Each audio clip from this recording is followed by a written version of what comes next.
अस्सलामुअलैकुम brothers and sisters, welcome back to my channel. और yesterday किसी भाई ने एक रिक्वेस्ट की थी कि मैं पीजीडब्ल्यू और मास्टर्स में डिफरेंस बताऊं। ऑलरेडी मैं बताया भी था, मैंने फेसबुक पे भी कमेंट किया काफ़ी दफ़ा। और आई डोंट नो क्यों कन्फ्यूजन है। और आई थिंक कन्फ्यूजन इस वजह से है क्योंकि कंसल्टेंट्स आपको ज़्यादा करते हैं कि आप जो है यूनिवर्सिटी में एडमिशन लें as compare to college. Universities से जो कंसल्टेंट्स होते हैं उनको कमीशन मिलता है, नो डाउट कॉलेजेस से भी मिलता है, लेकिन यूनिवर्सिटी से ज़्यादा मिलता है क्योंकि यूनिवर्सिटीज़ की फ़ीस ज़्यादा होती है। और यूनिवर्सिटीज़ में 3 सेमेस्टर होते हैं मास्टर्स के। अगर मैं आपको एक्सप्लेन करूँ तो मास्टर्स जो यहाँ पे यूनिवर्सिटीज़ में होता है मोस्टली ओंटारियो में, उसमें 3 सेमेस्टर होते हैं, जनवरी से अप्रैल, आगे अप्रैल से अगस्त एंड अगस्त से दिसंबर, ये 3 सेमेस्टर होंगे।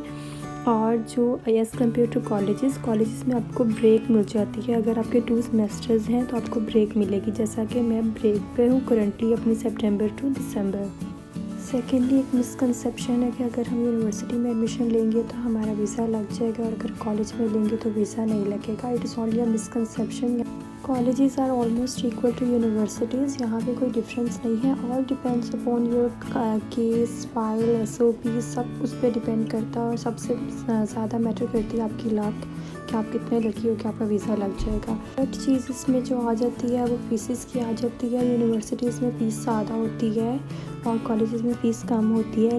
अगर आपने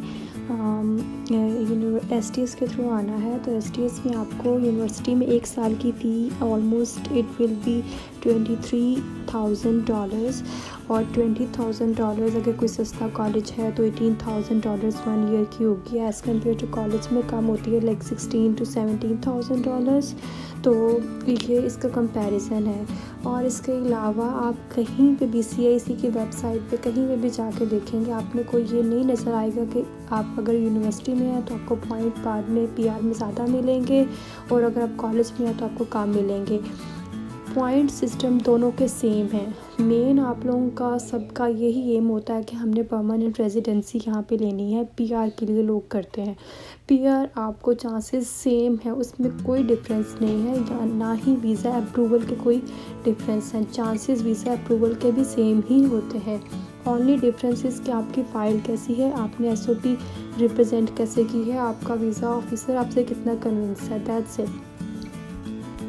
एक और चीज़ जो आपको यहाँ पे मेंशन होती है कि आपने जब CIC की वेबसाइट पे जब आपने वीज़ा PR फाइल करनी होती है अपनी, तो उसमें आपसे ये नहीं पूछते कि आपने डिप्लोमा किया हुआ है या आपने मास्टर्स किया हुआ है। ओनली थिंग इज़ वो कहेंगे कि आपकी यहाँ पे 2 इयर्स की स्टडी इक्विवेलेंसी थी या नहीं थी।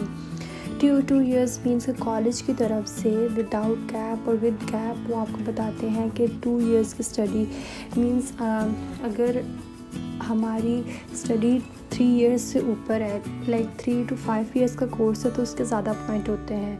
2 इयर्स का कोर्स है तो उसमें हमें 3 इयर्स का वर्क परमिट मिलता है और स्टडी के हमें 15 पॉइंट्स मिलते हैं इसके। और साथ ही अगर आपकी 1 ईयर की स्टडी है तो उस पर आपको 1 ईयर का वर्क परमिट मिलता है। तो इससे कोई डिफरेंस नहीं है इसमें दोनों में। ये बहुत बड़ी आप लोगों की कन्फ्यूजन है। मैं बार बार कहती हूँ कि अगर आप लोग अप्लाई करना चाहते हैं तो डिप्लोमास में करें। सेकेंडली, मुझसे अगर कई लोगों ने ये चीज़ मेंशन की फेसबुक के ग्रुप में कि हम लोग शेरिडन कॉलेज में आना चाहते हैं या जो वो मोस्ट रिप्यूटेड कॉलेजेस हैं वो उनमें आना चाहते हैं, उनमें और यूनिवर्सिटीज़ में कोई डिफरेंस नहीं है। आपको यहाँ आके आपको फिर कॉलेज चेंज करना पड़ेगा, that will also make a problem for you.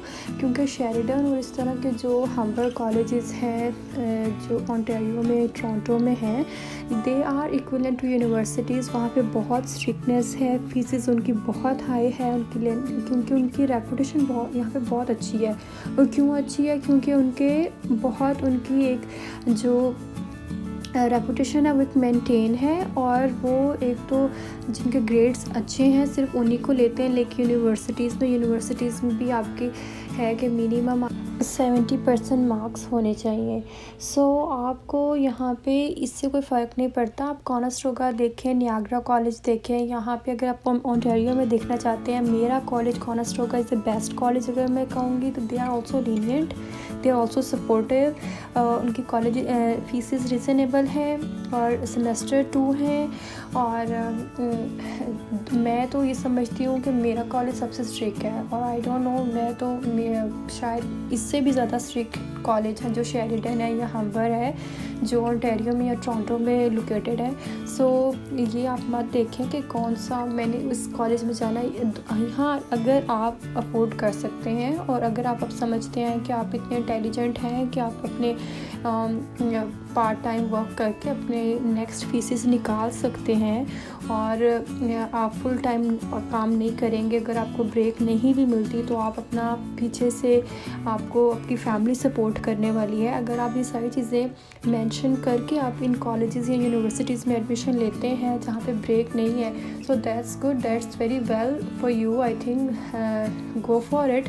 लेकिन जिनको नहीं है इस तरह की कोई भी फैसिलिटी, तो मैं आपको यही कहूँगी कि आप जो है ऐसे कॉलेज में देखें जहाँ पे आपको ब्रेक भी मिले, जहाँ पे आपकी रीज़नेबल आपकी फ़ी भी हो, रिलेटेड आपका प्रोग्राम भी हो और आप अच्छी तरह अपने आप को और अपनी फैमिली को सपोर्ट कर सको। किसी और को अगर कोई भी डिफरेंस पता है डिप्लोमा और मास्टर्स में, तो वो आप लोग मेंशन कर सकते हैं ताकि सबका उससे बेनिफिट हो जाए और उसके साथ मेरा भी नॉलेज इन्हांस होगा। So guys, thank you so much for watching, stay tuned for the next video. और अगर आप चाहते हैं कि मैं किसी टॉपिक पे वीडियो बनाऊं तो आप वो शेयर कर सकते हैं। I will try my best. तब तक के लिए अपना ख्याल रखिएगा एंड अल्लाह हाफिज़।